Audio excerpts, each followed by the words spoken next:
कारीगरी का नज़ारा करने के लिए कुर्ब जवार से बड़ी तादाद में लोग आने लगे। तफसीलात के मुताबिक मारूफ सियाहती और सेहत अफजा मकाम वादी नून बगला में मौजूद अल्लाहू चश्मे और एक पहाड़ से निकलने वाली ठंडी हवा के मनाजिर ने सियाहों को अपनी तरफ मुतवज्जा कर लिया। नून बगला हाई स्कूल के पास कुदरती आबी चश्मा के पास खड़े होकर अल्लाहू अल्लाहू का विर्द किया जाए तो ज़मीन से फूटने वाली पानी की इन लहरों में जोश पैदा हो जाता है और पानी की सतह बुलंद होना शुरू हो जाती है। इसी तरह चंद फासला पर मौजूद एक पहाड़ी से मुसलसल ठंडी हवा का इखराज हो रहा है। यूं गुमान होता है जैसे कुदरत ने इस पहाड़ में एसी नस्ब कर दिया हो। मकामी आबादी का इस बारे में कहना है कि ये दो नो कुदरती निशानियाँ काफ़ी अरसा से नून बगला की शनाख्त की वजह बनी हुई हैं।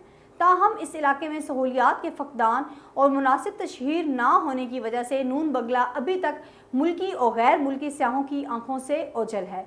रिपोर्ट शामिल हमारे साथ कर रहे थे सैयद इमरान हमीद गिलानी।